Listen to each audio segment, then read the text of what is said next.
Hello, everyone, and welcome to another episode of Conversational Witchcraft with me, Dawn the Kitchen Witch. Before we get going, I have to remind you to make sure that you subscribe to this channel. Hit the bells, like the buttons, do all the buttony things to follow, like, subscribe. And if you love what we're doing, you can support us by clicking the Support Us link and help us bring you great information, great conversations, and more inspiration about all kinds of witchcraft and energy work and all the things we talk about here. Don't forget, you can hang out with me, learn more about me, food magic, and the power of kitchen witchery by visiting me at cucinaaurora.com and following me, Dawn the Kitchen Witch, on all socials at Cucina Aurora. Okay, without further ado, we have the amazing Nikki Wardwell Sleath. She is a formally trained witch and a longtime occult teacher. She's the founder of the Society of Witchcraft and Old Magic and holds a master's degree in Integrative Health and Healing. She's a Reiki Master teacher and is trained through the highest levels of shamanic dream teacher facilitator training in Robert Moss's School of Active Dreaming. She's the author of the new book, Dream Sorcery, The Goddess Seals, and You Might Be a Witch. Nikki, I am so happy to have you here today. Oh gosh, thanks so much for having me. This is so fun. I love sharing any magic with everyone that wants to engage all the Right? inspiration. Right. It's so much I love meeting folks who, like myself, like it's just part of who you are as a person, your craft. It's not what you do, it's who you are. And I wonder for you, at what point did you realize that this was part of who you are as a Oh, person? well, I guess I would say I was about 21. I was Oh, in college at the University of Connecticut, and I had been brought up going to sort of a regular Protestant church and didn't like it. And when I was a teenager and my mom gave me the first opportunity to choose, whether I was going to go, I was like, yeah. oh, it's my choice now. Great. Out of here. Like, just wasn't connecting. Bye-bye.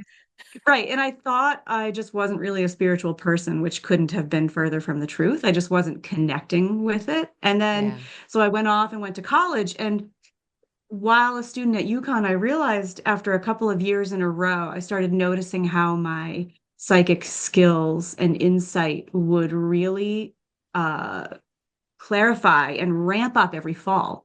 And I was like, what the heck is that? Oh. I would start noticing that in that time of year specifically, I would sense things. I would see beings out of the corner of my eye. I would know what Mhm. people are going to say before they say it. Many more instances of deja vu and all of the, different areas of psychic connectivity just seemed heightened. So I started to do some research, and the internet was young because I'm not that young. And so actually today is my 52nd birthday.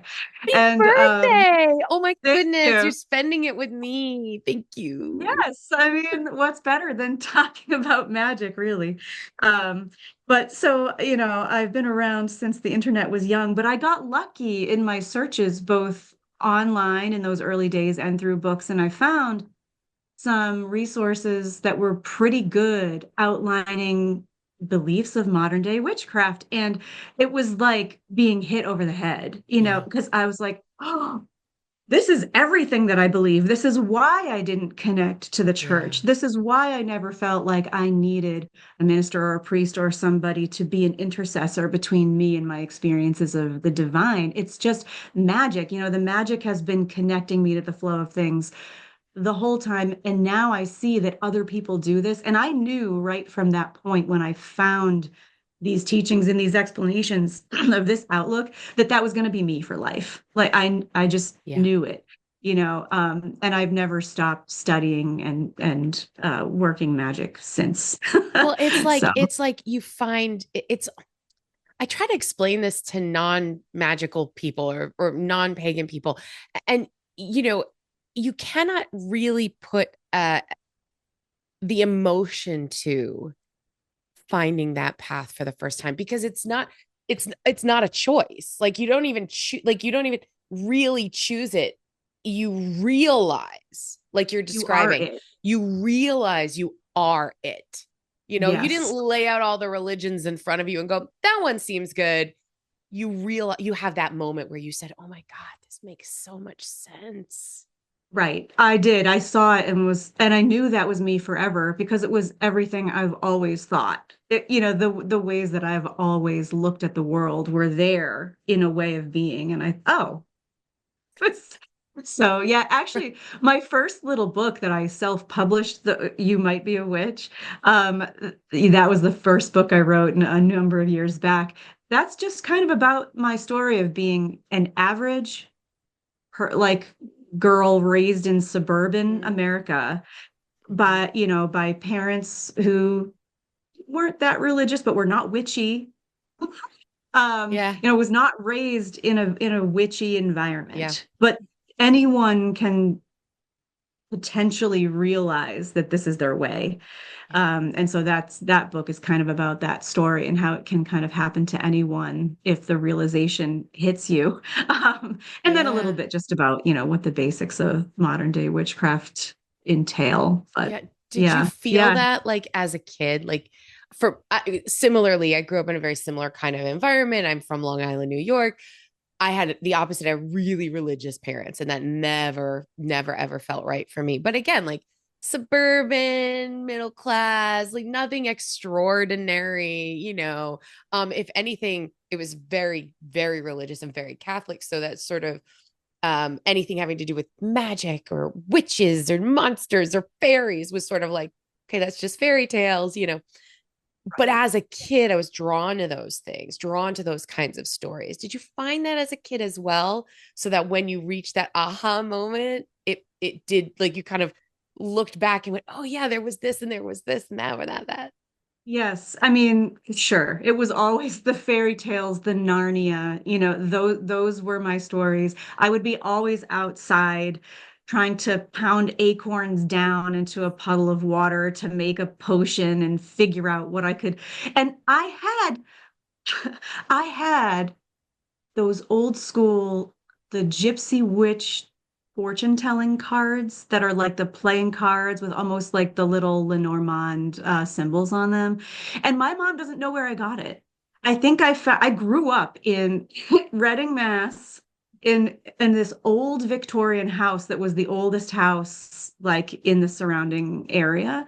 Oh wow. And definitely people lived and died in that house. Like it was the kind of house that had a cellar where the foundation was made of rocks and there were old like niche bins under the ground like that you could like crawl into, and I would.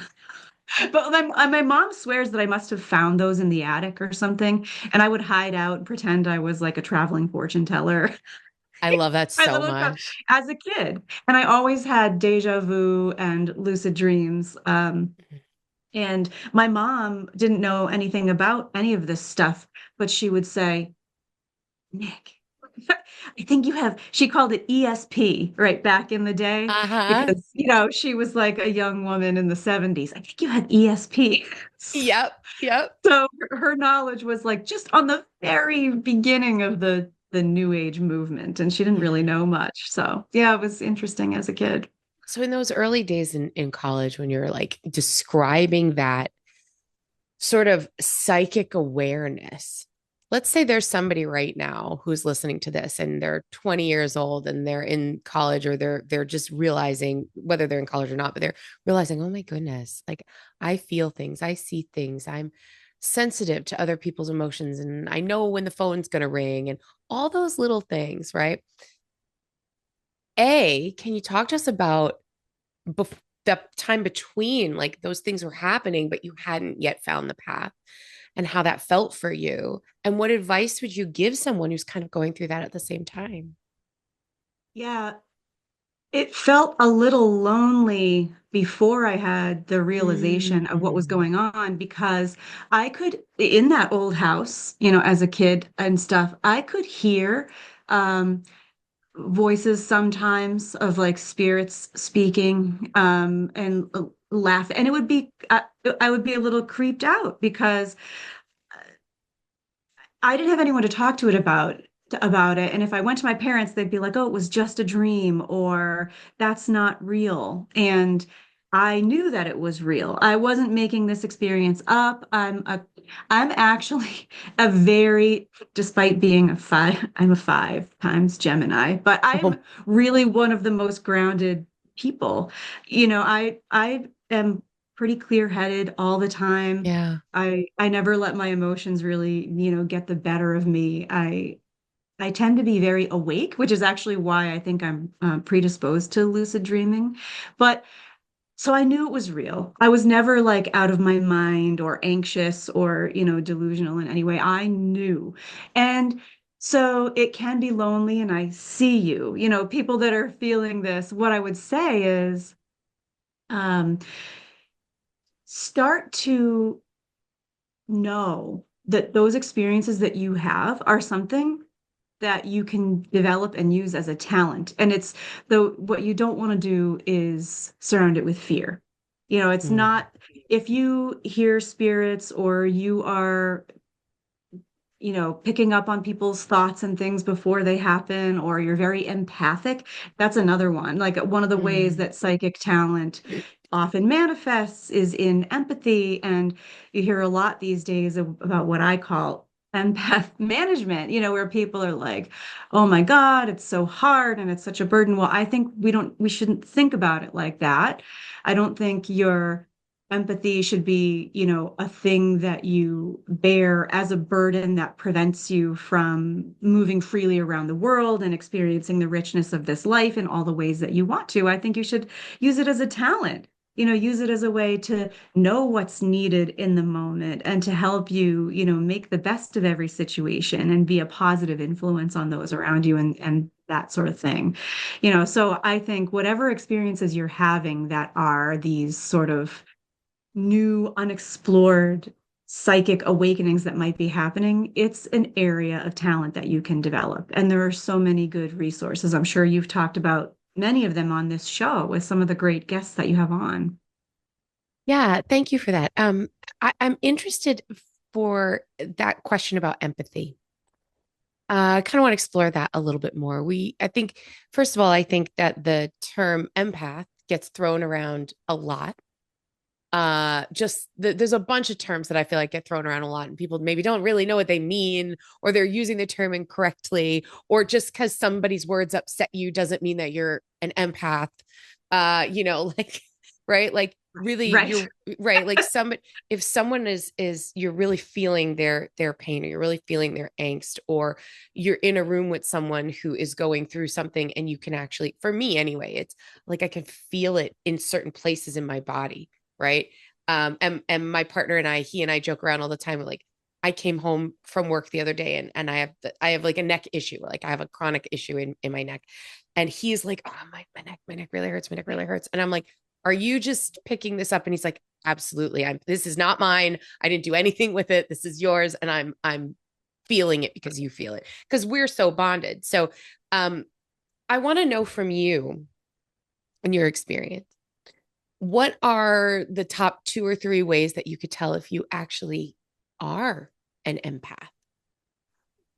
Well, I would say this, that you begin to notice that you pick up emotional energy in your body. And it's how you can really tell is that sometimes it will also happen when there's no one around.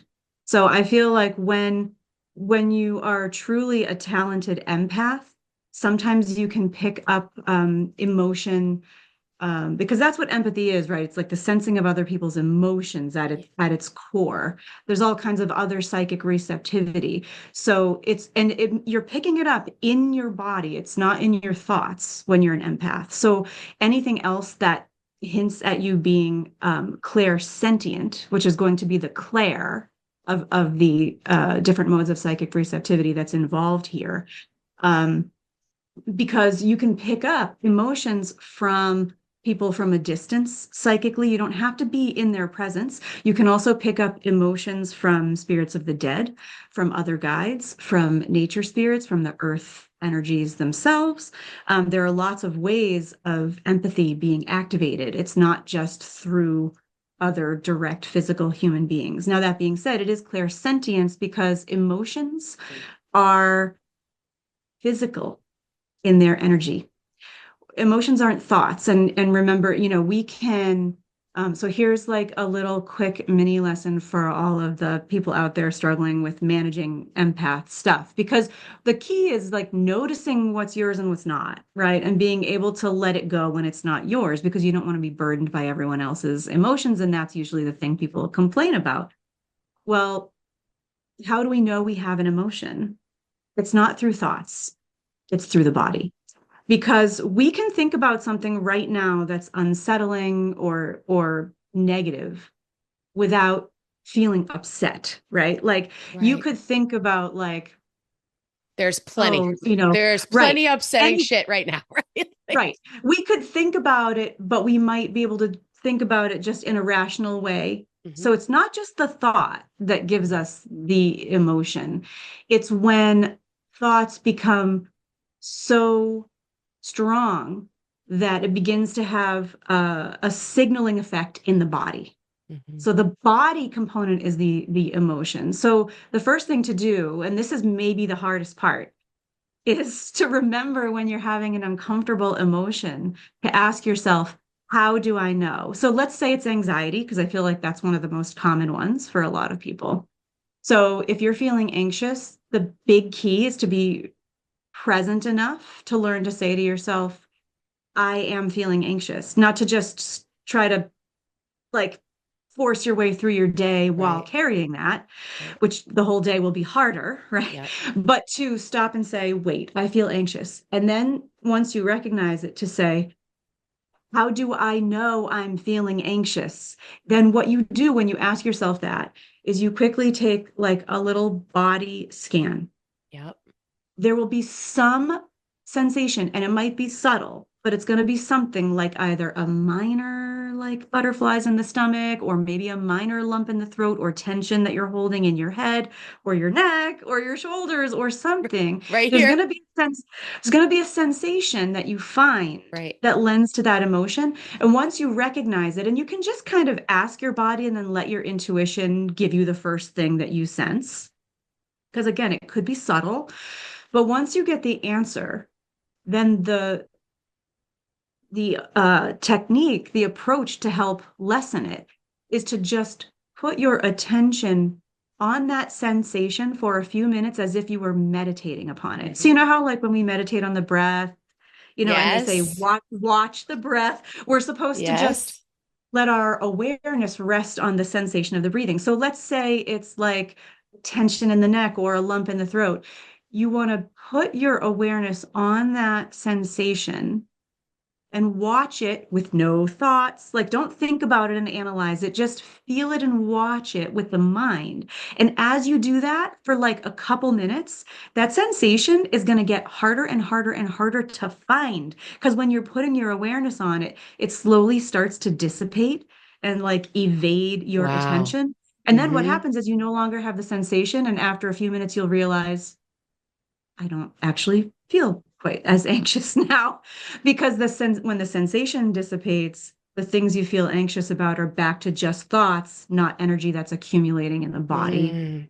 as a side effect. Oh my goodness, that's so helpful.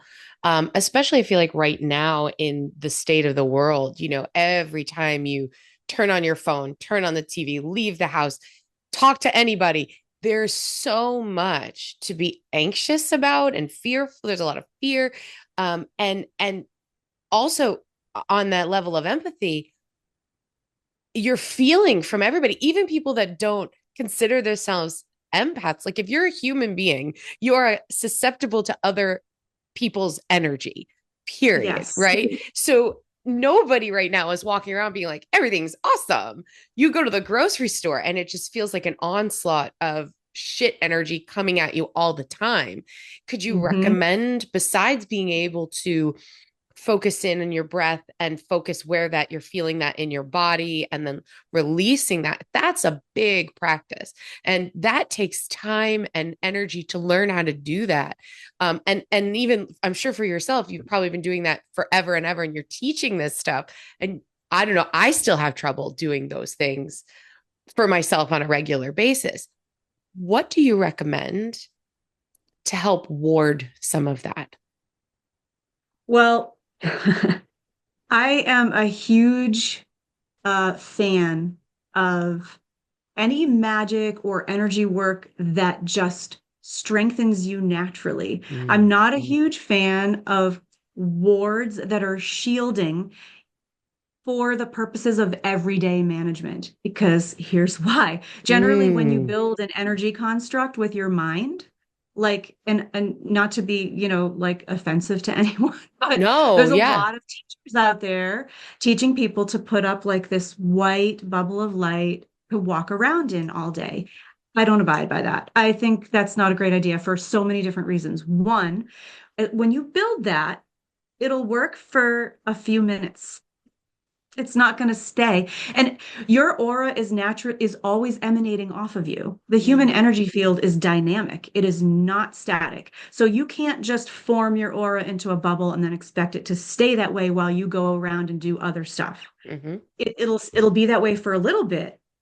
And using a warding bubble of energy like that is good in certain situations where you need, like, all of a sudden, let's say you're going somewhere and you find yourself in a bad neighborhood, like, sure, put up like an invisibility ward or put yourself in Hmm. protection that's temporary because, like, shit is dire and you want to get safely, like, to the next, Yeah, thing absolutely. that you're doing. But it's Absolutely. not going to be, it shouldn't be our way of moving around in the world because, one, it doesn't last. Two, I don't like protection like that. You know why?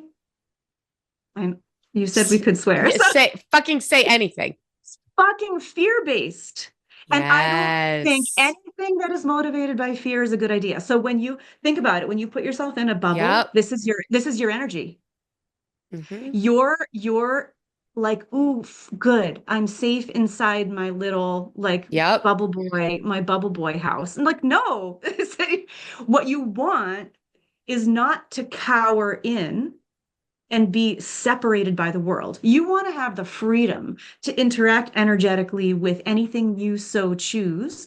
You don't want to be not seen by people that you would like to be seen by. You want to be strong. So this is where, some really traditional stuff like Reiki and exercise, like the Right. shit that makes your energy field really strong, not in the bubbled in way, but in a constantly gushing waterfall of a way. That's Mm. the best protection there is. Yep. Making your energy field strong is how you get to walk around the world being who you want. When your energy, like, so, and if you don't do Reiki, or, if any of the listeners right now don't do Reiki, it doesn't matter. But it's an example of opening yourself to allow a flow of energy to move through you and out in one constant, like you were in a shower or like you were Hmm. under a waterfall. So, because we are always emanating energy off of ourselves anyway. So, that's the type of thing that if you can strengthen how you take in and flow out energy as part of your natural self, that's an inherently strong form of protection, because a strong waterfall naturally washes away with it Mm. anything that, any detritus that gets in its path. Right. So, Right. yeah. I mean, I think that's a really beautiful way of looking at it. And I myself have had to do, like the bubble sort of protection. And I've done something that worked for me a lot in particular circumstance, dealing with a particular person. I want to be very, you know, open about that. This wasn't an all the time working this all the time, going to the mall kind of situation. I had to deal with one particular person who was very detrimental to my spiritual and mental well-being, and I would put myself in a ball of mirrors. So Yeah. my visualization and my magic was a ball of mirrors. So like, you not only can you not get me, but everything you're sending at me is going right back to you, right? Yeah. And again, it was exhausting to keep that up all the time. Something happens and you drop that shield and now you're susceptible. And to your point, working through that to create a strength, an inner strength of energy that makes me more resilient to that, allows me to walk through the world in a way that is I don't need the shielding because everything's just going to run off of me. Absolutely. And there's parallels in everything, like even by the laws of hermetics, right? So we can make the parallel metaphor here about immune systems and health and Mhm. why people come Yes. down with things. We can have a room of 10 people and we could all be sitting in a circle and we could spritz some COVID-19 or whatever else we want, Uh-huh. like right in the middle, and not all 10 people will get it. Hmm. Why? Because some people's immune system does something in the moment that, allows their body to just kill it right off or not be affected by it, because of some sort of inner strength or some sort of resilience that their body has built up in some way. And that's not to say, that this isn't like It's oversimplification, make but yes, I'm with right. you. And we're not making fun of anyone's immune No, systems or anything no, here no. because it's all variable. Like we know that a moment of stress can make you more susceptible to getting a Yeah. virus or something, for example, right? But a moment of stress weakens your auric field, you know, Right. and then things can stick around and inhabit that space differently. But if you have a really strong energetic waterfall, it does help wash away things that you don't want to stick with you, like other people's negative emotions that an empath would feel and then feel gross because of. Mhm. And your example, sounds like a case of energetic vampirism Oh, 100%. where where you just need to, there's other things you can do, but yes, that's a great idea of like using an energy construct or a mental construct in the moment where you need it. Hmm. Of Yeah. course. I'm all for all. I teach my mage adept students all kinds of different stuff with respect to like glamours and, different ways of averting negative energies Yep. or being able to, influence the atmosphere around them in a positive direction, Hmm. or all these different kinds of things, which are really sorcery. Sorcery techniques it's all about what you can wield off of the body with skill in any given moment. And I think anyone that is like sort of a lifelong witch slash magician slash occultist wants to cultivate both the ability to do thought out ritual, spellcraft, workings, and things like that at the altar at certain times, as well as have skills to wield these sorts of abilities on the fly. That's the sorcery skill end Right. of In it. the real world, in real time, when you are faced with a situation, you're not like, oh, I got to get back to my altar and I need to do a spell to get rid of you or change the situation or to deal Right. with you. I need to deal with a difficult person or a difficult situation in real time right now in a place that I may not have. Like the altar is within me. The power Yes. is And we within me. ideally like both, Right. like Right. have something effective you can do in the moment in real time so that Yep. you can still have a great productive day. Yeah. And then when that person is still out there and feels like, there's a nagging influence to them, yes, sure, go plan something at the altar where you like freeze any harm that can come Oh to you yeah, from no, them I or put her in the whatever freezer. else. Yeah, I put Yeah, her in a yeah. jar. Yeah, absolutely. Oh, totally. For sure. For sure. I have a friend that I was like, I have someone in my life that I'm not a fan of. And then he had someone in his life who he's not a fan of. And we joke all the time that we're gonna trade. I'm gonna put his in a jar, he's gonna put mine in a jar, and we're just gonna stick them in the back of our freezers and it's gonna be just fine. You Oh know? yeah. My husband my husband knows that anything that's in the freezer that's wrapped up in like little black electrical tape as a little packet is not to be trifled with. No, that's not like leftover, chocolate from the holidays. Like just leave it alone. Just Yeah, don't touch it. No, that's no. packaged up in there and frozen for a reason. Yes, yes. Okay, this is a good spot to take a break and hear from our amazing sponsors. So we're gonna do that, and then we're gonna come right back with you, Nikki, and we're gonna talk about your new book, which is Dream Sorcery, which really has my brain just firing away because the way you're talking about sorcery, and now we're gonna add dreaming to that. Really fascinated, and I've not had a conversation about dreams on this show yet, so I'm excited. So we're gonna be right back with Nikki Wardwell Sleath. We are back on Conversational Witchcraft with Nikki Wardwell Sleath, talking all about empath stuff and energy work and sorcery and not what I thought we were going to be talking about today, but I'm fucking loving it. I always feel like in this show, the conversation always goes with like what we all need to talk about. Yes, it does feel that way. Right? Right. It just feels like it's what we needed right now. Everybody out there is like, dude, I am having a hard time managing everybody else's shit. Right. I have a friend who the other Yes. day, she is definitely she's an empath, and she sometimes she struggles with it because it's can be really, really hard. And her roommate is going through some medical stuff. And she was like, I had to leave the house because I started getting a stomach ache. And knowing that she was an empath and going, that's not my stomach ache. I need to leave. You Right. know? And I was like, Yeah. yes, good job. Good job. Okay. So Yeah. we're going to switch gears hard, Nikki, and we're going to talk about your new book, which is called Dream Sorcery. And it's from Llewellyn. Yes. Yeah. I'm so excited about this book. This is my third published book, but Yeah. this one really comprises my passion. I mean, dream work is at the heart of my spiritual practice. And actually, for those of you like we've been talking about who might be sensing, your psychic abilities, the dream realms are a great place to explore this because dreaming is something that we all have. Firstly, I mean, anyone who says, and I hear this a lot, believe me, I get it. They'll be like, I don't dream. Well, you do. You do. You just aren't remembering it, and that's You do. okay. Yeah. You do. Yeah. It is there. Like our brains don't ever actually shut off. There's been a lot of science and research and stuff around this. Brain waves are functioning all night. Even the motor cortex and everything, like when you have a dream that you're running, like your motor cortex fires just the exact way that it does when you're running in awake time.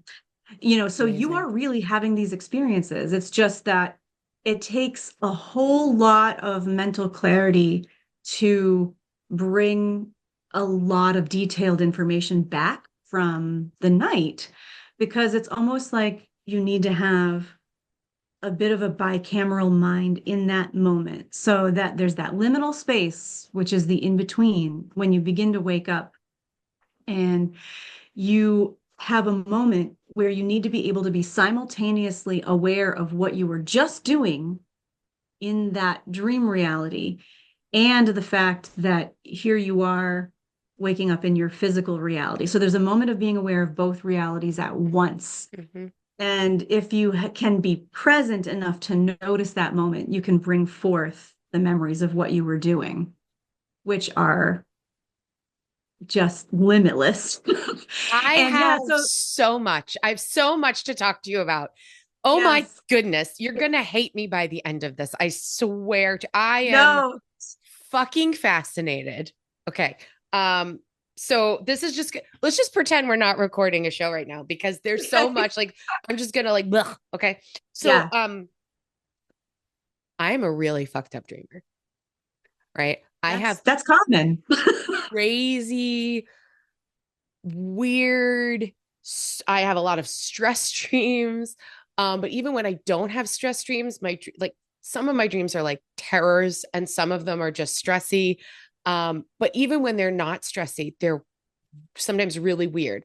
And almost always, I'm gonna say 95% of the time, my dreams have a beginning, a middle, and an end. And I remember them. And I can remember dreams like that clearly from years ago. I wake up very vivid and remember the dreams almost exactly the way they happened, but hard to describe them. Mhm. I am definitely one of those people who will have a bad dream and then I'll be mad at my husband because I'm like, you did this thing, but you didn't really do that thing. But it ruined my whole day because I thought you did that thing and I felt the emotion was real, you Yeah. know? Like dreams fascinate me. And also like as a witch, there are times where I'm like, that wasn't just a dream, or I was very present in that dream. I don't Right. know a lot about lucid dreaming or how to do it. It feels like a lot of work. Uh, Okay, well, it is, but here's what I say in the book, doing the work is a win-win-win Yeah. situation, Yeah. because even if it doesn't imminently result in a lucid dream, all the shit that you do to predispose yourself to becoming lucid helps all of your other magical skills. It's Right. meditation, it's being really aware of things. It's steering your magical petitions and your magical work right. The reason why I wrote this book is because there's books on lucid dreaming out there, but they're not geared towards the magical practitioner. So, and there's books on dreams in general that are geared towards the magical practitioner, but not with a lot on lucidity. Here's Right. the problem: witches don't think about dreams the same way that other people necessarily do. Like you Yeah. said, even though you don't know what to do with all this material necessarily, you've had dreams where it didn't feel like just a dream. Like some Nope. of it felt so real, or you knew Yep. you had maybe like a spirit interaction or Yep. whatever, all kinds of potential stuff. So most of the lucid dream books out there that have been published take the approach that dreams are encapsulated to us and are just a product of our own mind, or that everything we dream about is symbolic of something in ourselves. Now, that's not to say that sometimes that's not true in your dreams. Your dreams can give you symbolic hints and language and messages for you to grow Yes. and like Yes. places to put your focus. However, as an occultist, a lifetime adult lifetime professional, which I truly believe that dreams are transpersonal, meaning that we can interact with other beings, other realities, Yes. and it's real. It's not a figment of our imagination. It's not just us working through the bullshit of our day emotionally in order to sort it out. Yes, we can have stress dreams, but sometimes that's to prepare us for how to handle shit.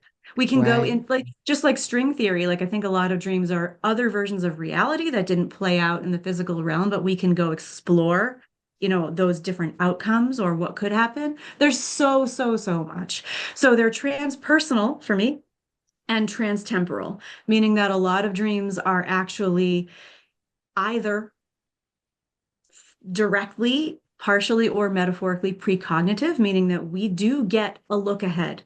I describe some instances in in the book of dreams that I've had that literally I went forward in time, Mm. experienced something, and then it played out in ordinary reality. And you would never be able to Wow. know or prove that that was true if you didn't journal your dreams every day, because a lot of the material gets lost. Even Yep. if you wake up remembering it, and even you being able to remember some really vivid ones from before, you're not sitting here with like a Rolodex of every single thing that you've dreamt ready. Like there's Mm-hmm. so much. It's Mm-hmm. realities and realities, like we're Mm-hmm. talking multiverse Yeah. levels of infinite potential here. Yeah. Um, Doctor Strange style explorations of the Yeah. universe. For sure.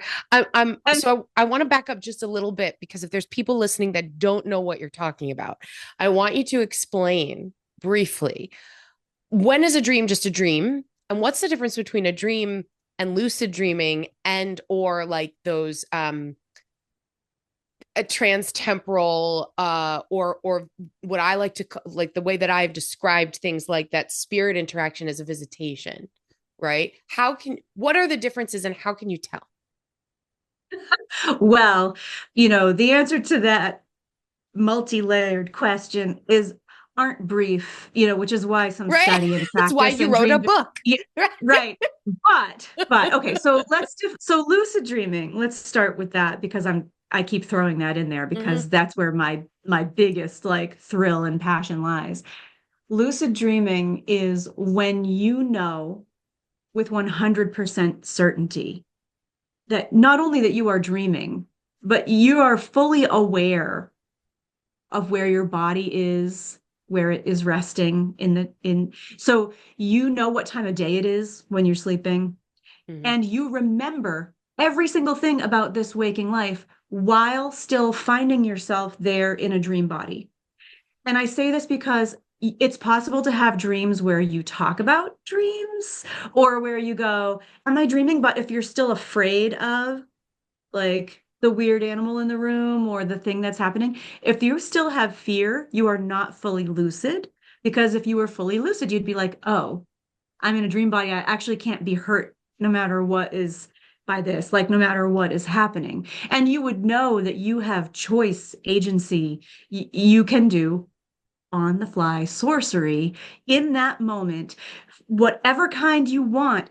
Not only can you do that because you can remember who you are as a witch and what your personal goals are, but you will prize that moment because you will remember that it is not beholden to the physics laws that dampen what we can see here. So, in our waking reality, when we as witches do things, like we can project energy out of our auric fields and create an effect. We know that we're talking about empathy, like that's an Mhm. energetic effect that happens to our bodies, to our auric fields, and we have to manage, Right. how we use that. Well, if you were in a dream reality and you were trying, say, your auric mirror Mm-hmm. technique, you'd be able to freaking see the direct results of that energy, like coming to you and bouncing off. You'd be Right. able to, it's like, it's not to be, cliche, but it's more like being at Hogwarts, where when you actually flick that energy, you get to see what it looks like when Yes. you do that. And then, so the benefit to the magician, there are so many, and I try to talk about as many of them in the book as I possibly can, so that you can motivate yourself to, when a lucid moment like this happens, use it productively to do something magical that you would love to experience. It is earth-shattering. It is life-changing. There's nothing more real. Like being really lucid in a dream and interacting with a deity or doing some energy work is way more real feeling than this. Like when I Yeah. wake back up, this feels a bit like a blurred version of reality compared to how crisp that is. It's Wow. like the way to, and what is witchcraft at its core, but the study of all the different ways that energy and consciousness come together. And we finesse that and we explore it and we use that in our lives. That is like the basis of the craft. And in lucid dreaming, there's just no better, like open, malleable, thought responsive classroom in which you can do that than lucid dreaming. There just isn't. If you can I do divination like in waking life, right? Like I do professional tarot card readings here Right. in my magical library and all, and teach my students how to divine all different kinds of modalities and stuff like that. But there is no form of divination that can possibly stand up to divination that you do in a lucid dream.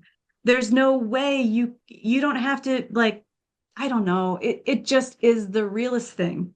It's like pure consciousness, and you get to Mm. experience yourself as a spirit. You're a spirit when it's like you're experiencing yourself without your physical body. You're just in a dream body. So it feels like it would just to be moving around the universe Yeah. as a spirit. You are invincible. Yeah. Like you can't be destroyed.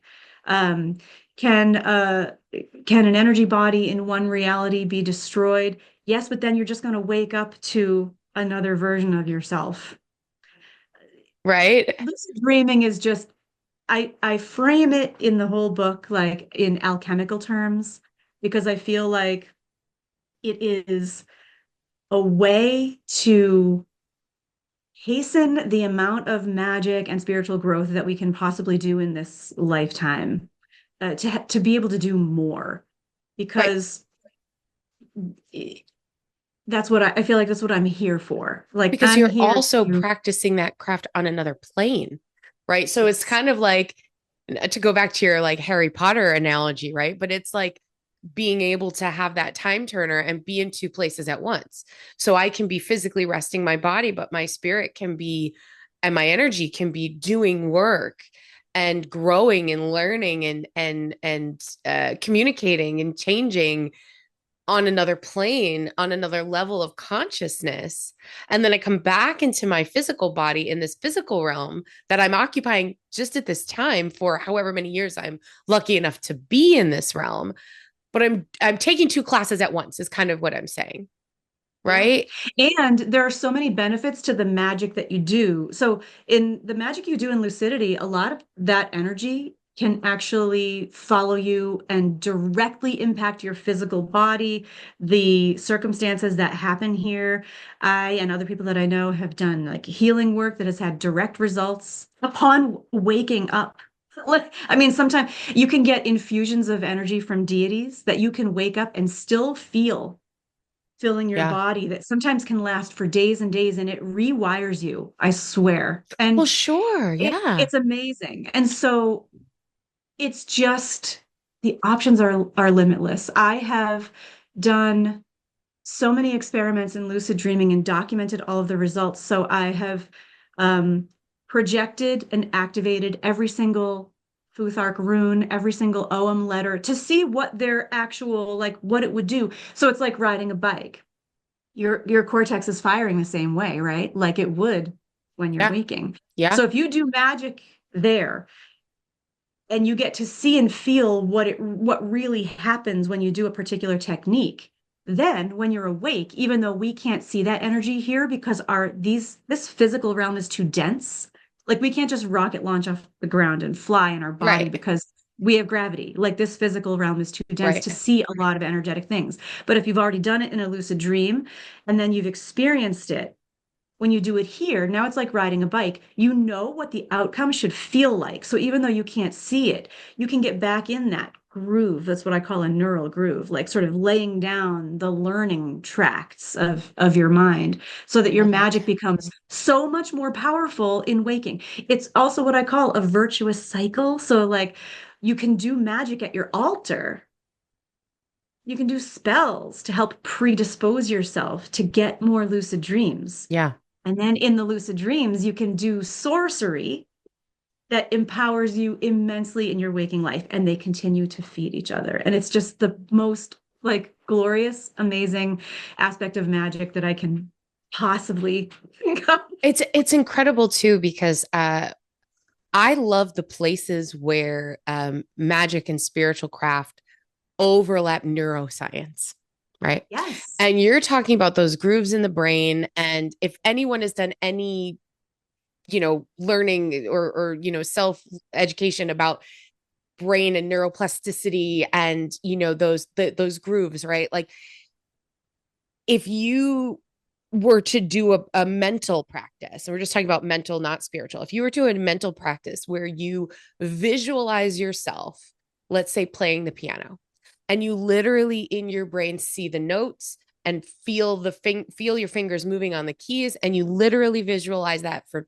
10 or 15 minutes a day, your brain, your subconscious doesn't know that you're not actually doing it in reality. So that when you sit down to do it, your brain's like, oh, I know what this is. I'm going to do that. What you're saying is you can do this in the dream world where you are in a state where your subconscious is more open and more available to information, and reprogram your subconscious for magical practices, for how it feels to have these kind of out of body or out of this realm experience. And now you've programmed your brain deep in the code of your brain to receive that on a regular basis. And that is absolutely transformative in a way that we cannot even conceptualize. Yes. Yes. Ah, you like rephrase that in such a good way. So that I just feel so excited that, it's the message is coming Yeah, I across. know. I got you, Uh, girl. I get it. I yeah. am I am jazzed. Yeah, and this is actually only the tip of the iceberg. So being able to do sorcery in the dream space purposefully in that way because you're literally awake. Yeah. Because and I'm not saying like so we do need to prize and pay attention to the non-lucid night dreams as well, and they're just as important, but they're different. We use them differently. When you can choose what magic you're doing and practicing, it does rewire you are literally awake when you're in a lucid dream. You're just not using your physical body. Your Right. mind is awake, but you're still in the scene that you went to in your Right. dreaming life. Um, yeah, I it's so valuable. Now you can also, of course, use that like you can summon your beloved dead. I've been able to speak to all kinds of people that have gone that I would like to talk to again. You can summon deities. You can practice shape shifting and other skills that help you shamanically I while you're awake. literally wrote shape shifting down because I was flipping through the book and I was like, this is fucking interesting as hell. And Yeah. just the other night, I had a dream where there was a rabbit, but I was the rabbit. But then I saw like it was in and out, right? And it was not a good dream.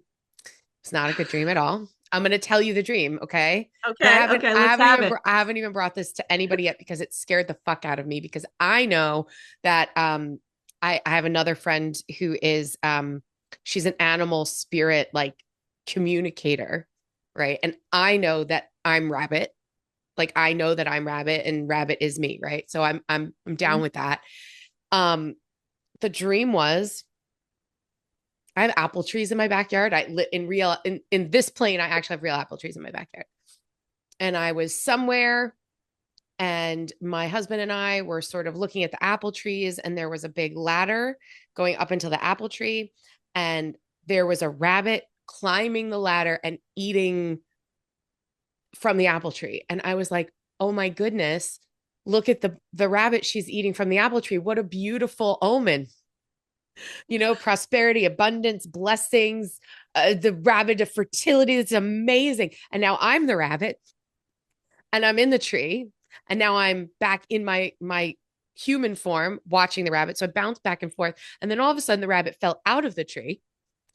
And the next image was the rabbit limping on the ground, and the leg of the rabbit was all bloody and like basically like mostly severed, and the rabbit was still trying to keep going. And I was like, we have to get her, we have to save her, and try to get her and bring her to a vet and get her well. And then I woke up. Horrible. So Horrible. let's work this dream for a minute in the way, like I said, you read my bio. I'm a shamanic dream facilitator too, so I don't just work in lucid dreams. It can be any dreams, and this is an awesome one. Is it? Really awesome. So Yay. first of all, my first question for you is, when you woke up remembering this dream, Yep. what one word would you give to describe your emotional state remembering it? Panic. Okay. And as we look at this dream, the next one thing that we often do for the purposes of trying to determine if there's precognitive potential in it is a reality check. Now, it's unlikely in this reality that you will shift back and forth between a physical rabbit form. Now, that could happen Unlikely. it could happen in other realities, like dream realities or Right. places that aren't bound by our physics Right. here, right? Right. But not likely to be directly precognitive to this reality. Mm-hmm. So there's that, which is a bit of a comforting notion, that, but when working with someone on a dream, here's the etiquette taught to me by Robert Moss, and I always pass this along. So whenever you remark upon someone else's dream to help them or to say what you thought when you heard it, you should always say first, if it were my dream. Because in saying that, I'm acknowledging that it isn't my dream and that the dreamer is always the final determiner of what it means to them, not Mm-hmm. someone else. I don't like people who say, oh, I'm a dream interpreter, Right. and then they just tell you what your dream means. The language of dreams is not universal from one person to the next. We're all Mm-hmm. having our own like language with the universe here. So Right. if it were my dream, I feel like I am becoming entwined in the story of the dangers of feminine liberation because I can't get away from the eating of the forbidden fruit, and then there's like these, there are consequences. I'm cast out of the tree. I feel like I am in my own earth-based way through the form of rabbit, which is a very shamanic and a hedge riding animal. I feel like I'm experiencing the the energy of women saying, no, I get to have this wisdom too. I get to have agency. I get to do what I want. And the fact that we've often been punished for it. And no, and I decide if this is my dream that though I may have initially woken up with panic, I'm not going to fucking panic. And it's okay if my leg is hurt. I'm a capable witch and I'm going to take care of it. And I'm going to move on with that fruit, that wisdom that I have sank my teeth into. And I'm going to bring it with me through my life. And I'm going to keep up this trend and be one of the women, that does this and doesn't care about the consequences. Like I'm going to continue to forge forth. And I always like, so when I heard you say your dream, like that's what I would look at if it were my dream, because those bits of imagery and connections to all different realities and stories that weave together mean something to me in that way. Now, that doesn't mean that you have to relate to that story, but you can see the value of doing it if it were my dream, Yeah. because now it gives you all kinds of other things to maybe think about with respect to your dream and angles that, like, why was I experiencing this rabbit's, journey of going up, and think, it's not going to be super easy for a rabbit to climb a ladder. So Mm-mm. there's work to be done in, Mm-hmm. attaining that fruit to Yep. begin with, like Yep. where you kind of have to transcend. I mean, I'm talking about gender boundaries, but we have like an earth-based Yep. practitioner's language here of like the rabbit transcending what the limitations are that we think it has, and being able to Yeah. get up there and get Yeah. the fruit. So there's a lot of things to possibly think about with this. Now, and I'll offer this one last thing, and then you can give your responses back. Yes. Many times when there is a lot more that's like uncovered or a lot more mystery possibly behind a given dream, one of the recommended things that we as dream facilitators in a shamanic sense would recommend is what's called dream reentry. Now that doesn't mean that you have to be able to get that dream to happen again. That's really hard to do, but you do it in an awake shamanic journey style approach where instead of Mm. doing like the traditional shaman, like in traditional journeying, you either, you go to your normal like happy place starting point and you maybe either travel down or you travel up depending on who you're trying to meet or what you're trying to do. In the case of dream journey reentry, you don't use your normal happy place starting point. You try to sit there and you use the reconjured imagination of the dream scene as your starting point, but you decide ahead of time what you're going to do now. So you can let it play out when you go back and reimagine it. Like you can put yourself back in a situation where you're standing there with your husband and there's the apple tree with the ladder and you see the rabbit, and you can let it play out where you're, experiencing first person from the rabbit and then watching it and so forth. But you can then choose to change it if you want. Like you could have the rabbit fly off the tree and move on to its next adventure. You could have it gracefully come down the ladder, or you could let it sustain its injury and see how to heal it.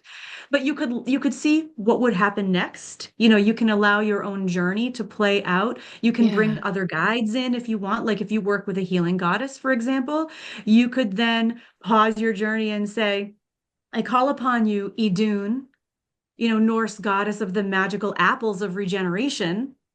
I mean, this could be an awesome thing to do in that dream because the apples are right Right. there.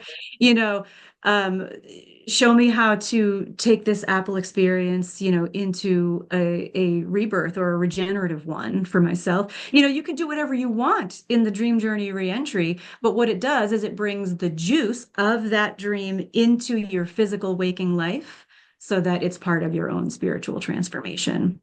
My So mind is I'm so blown. psyched.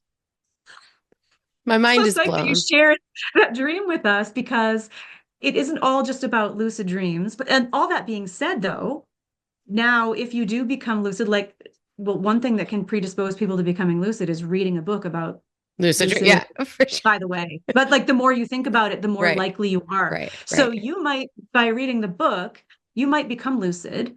And then you might have your lucid dream plan might be I shapeshift into a rabbit. So you would call that out to the dream scene once you realize Mm-hmm, you're lucid and just release expectation and wait and see what mm-hmm. happens. And then you'll get to experience it, but awake instead of dreaming and then waking up and remembering that you had the dream. You'll get to do it, in real time, awake and feel it. And then you'll get to do whatever you want in the rabbit body, like feel how it feels to bound Yeah. off into a forest of adventures or whatever you want I, to do. it's interesting to hear you talk about that. And like, I could fucking talk to you about this forever.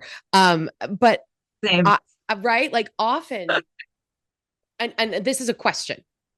I'll tell you my anecdote, and then I'm going to follow up with a question. So, I often am shape shifting in dreams. Right, I've been a polar bear. I've been a rabbit. I've been nothing. I've been entity. I've been not me. I've been a goddess. I've been and things that I remember being and seeing through the eyes of something else. And I fly. I fly a lot in my dreams. I love to fly. And there are some nights where like I'm drifting off and I'll turn around to my husband and be like, I hope I fly tonight. Or I hope I'm a polar bear tonight. Or, like I already am like, oh, maybe I'm gonna go to that place and I'm gonna fly. And my physical body remembers what it feels like to fly. Yes. Right. Like You like are, right now, sitting here, I know what it feels like to fly. And it's yeah. incredible. The It is incredible. right? I hope your listeners will like, They're like, really she's try fucking to do nuts. But this. it's true. It's No, true. but you actually are the perfect candidate to do some of the stuff in the Yeah. book and Yeah. have it like instantly. So, the author who wrote the foreword, Stephanie Woodfield, is another. She's kind of a well-known. She's written a lot of books about the Morrigan and Irish spirituality and stuff. And actually, we're co-writing a book that's coming out next year. Yay. Um, but so she wrote the foreword for Dream Sorcery, and it just amazed me because she wasn't really a person. She's always paid attention to her dreams as a witch, but she's not been someone who's been having much in the way of lucid dreams. Right. But she took she instantly was able to cultivate a lucid dream and conduct a magical ritual within the lucid dream so she could see, just like my suggestion in the book, what the real effects would be energetically. And now, when she conducts that ritual, which is a Morrigan LBRP version of a ceremonial thing she does every day, Yeah. now that ritual feels different when she does it in waking because Oh she yeah. knows the implications when that energy is unfettered, Yeah. So it's really, I think you are, by the description of your dreaming life, you are like her in that there's a lot going on there already, and you have a really great attention to the liminal because you're pulling back tons of dream memory already and it's vivid and you can still feel it. All the So I time. think you're primed to be able Well, to really do this magic. that's the question. Can you could I be, and other people listening, be already doing lucid dreaming, having lucid dreams and not realize it? So then after reading the book or having this conversation or learning just the tiniest little bit, now going into the next time I go to sleep going, oh, hang on a second. I need to pay more attention. Could we Yeah, already be doing this? well, it is possible to have a lucid dream and not remember it. Um, Although they are pretty memorable because their things are more crisp and vivid. So Yeah. they are dreams that you're more likely to remember than Yeah. non-lucid dreams, to be honest. Yeah. But it is possible to have lucid dreams and not remember them because I've had times where all of a sudden, like later in the day, I'll go, Mhm. oh my God. And I'll remember having gotten lucid, but Oh, it yeah. wasn't a memory that I had when I journaled my dreams in the morning. Mhm. So, it can happen, but just paying attention to the nature of your reality and starting to implement some of the things that I recommend, like the meditation. I mean, if you're a witch, meditation's going to benefit everything else you do anyway. So why not Yeah. just do it? Yeah. Just And do it. things like having some reality testing habits that you try to cement into your life, those don't take up any time out of so some of this stuff is not that hard. Right. But other things like, so if people have like, some of the listeners are probably watching this and or listening to this and thinking, well, I don't remember my dreams. Well, I do have advice in there too for boosting your dream recall and trying to not all the factors that limit dream recall are things that can be changed, but many of them are. So you would want to look at yourself and then find the things that are changeable and work Mm. on those, and then you'll start to predispose yourself to having better recall. So recall is definitely something that is needed, so that you can take the lessons and the things that you learn from your awesome lucid experiences more easily forth into Right. this life. But yeah, and some people, I mean, just like any other magical skill, some Right. people are more predisposed to this than others. But even if you have to work harder than the next person to cultivate a lucid dream, like you might read a few chapters of this book and have a lucid dream this week. Someone else might have to work and meditate and get more mentally clear for a few months. But even if they do that and they get one, it's freaking worth it. Yeah. Like Yeah. it will be, it is worth it. Yeah. It's like you're outside of time. Feeling yourself as a spirit lowers the fear of death so you can live more richly. Mm. Like this is one Wow. of the huge benefits of lucid dreaming. When you realize like the eternal nature of your spirit and how you move from one reality to another so easily, it doesn't make you as afraid of all the little things and stressors that happen here. Because really, every stressor we have in physical reality, in one way or another, boils down to a connection of fear of death or fear of loss of self-identity. And when you feel yourself as a spirit, you know that those things aren't ultimately possible. You're always going to be awareness in one reality or another. Well, it puts you in a state of consciousness where we are consciousness in physical form on this plane of reality. But in a dream Yes. world, or I mean, again, you mentioned string theory earlier. Like if you were really looking at the other planes or different planes of existence or afterlife or any of that, the physical things that you have, whether it is your job or your relationship or your home or your money or whatever it is, they don't exist in those other realities, just like they Right. don't exist in those lucid dreams, right? Right. Like this rabbit eating an apple, and it wasn't eating an apple, it was eating the leaves on the tree. Important distinction. But there was nothing else there at that moment except myself, my husband, this apple tree, and this rabbit and this ladder. And all the other things in my life didn't exist there. Right. It was just that. And in terms of like that afterlife, just what comes to mind for me is some of my most vivid dreams, my most solid dreams are visitations from my beloved dead. And they are real and they are like I could smell them. Do you know what I mean? Like when my father passed away, I hugged him in this dream and he smelled like sawdust and breath saver mints and flannel shirts. Like the smell of a person, which sounds gross, but it's true. And I was like, you are so real. And that made me less afraid and less Yes. sad about that physical loss. Right. And that connection, we have to remember, like you said, we're experiencing consciousness. We're experiencing how our consciousness is not bound by this reality alone. That's where the fear is reduced. But Right. in dreams like that, yes, those spirit visitations are so real, and they provide a much needed validation that our consciousness is still connected and Mm, able to meet up with the mm, conscious awareness of those that we have loved and miss. But right. we have to let them also move on to their next dream. Because here's the thing, I truly, from all of my like hundreds and hundreds of logged lucid dream adventures, as well as I've never not journaled my regular night dreams for like 15 years. I've got, anyway, what it, I truly believe after all of this time and all of watching all of this stuff, that when we die, that we it feels like we wake up and go, oh, that was a funny dream I was just doing. Like, what was you like? I imagine you like waking up and going, I just had a dream that I like ran professionally a witchy podcast. That's so funny because then in your spiritual experience that you wake up into, you may be on some totally other kind of different adventure. But I Right. truly believe it feels like waking up from a big elaborate dream and knowing that here we are as a spirit with shit to do. So, like in the case of your dad, I feel like, yeah, we can still connect to like the part of him that had all of the traits and qualities and attributes that we remember that let us know, like, oh my God, it's him. Right. But that his spirit, his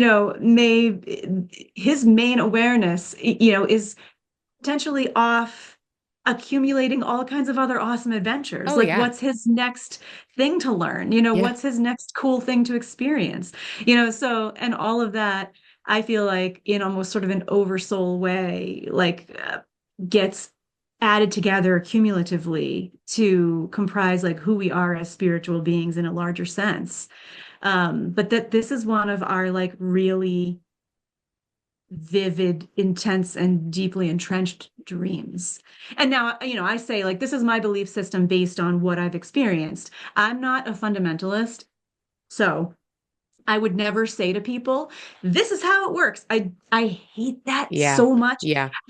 But what I love about the practice of lucid dreaming for a magical practitioner is that you get to collect experiences that help you define your personal truths for what you do Right. believe to be true spiritually. Amazing. Amazing. Nikki Wardwell Sleath. This is the book.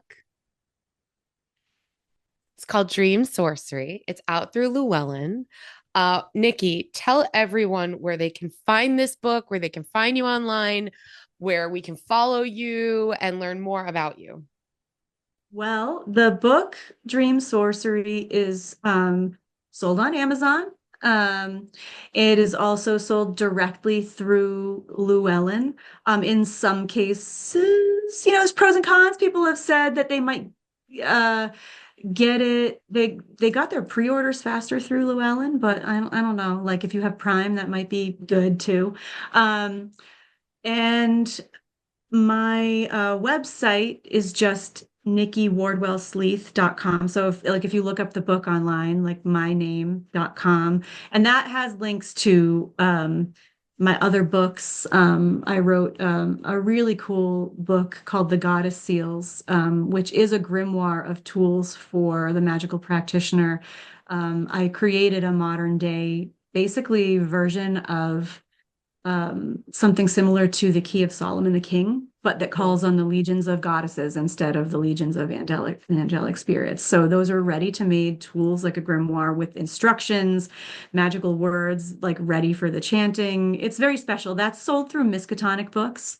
But there's links to that on my website and stuff too. But for those interested in very deep goddess magic, that is for that purpose. And also support your local bookstores because you can walk into your local bookstore, metaphysical store, and ask for Dream Sorcery by Nikki Wardwell Sleath. And okay, so and we'll put all the your links and everything in the show notes so people can just go there and click and follow and like and share and on social media and all of that junk. Okay, last question. And we are like way over time. So it's fine. It's fine. We have an awesome producer. He'll cut it down and make it work. So last question, and I ask this to everyone that comes on the show. If you could have me as a kitchen witch cook you one magical meal, what would it be and why?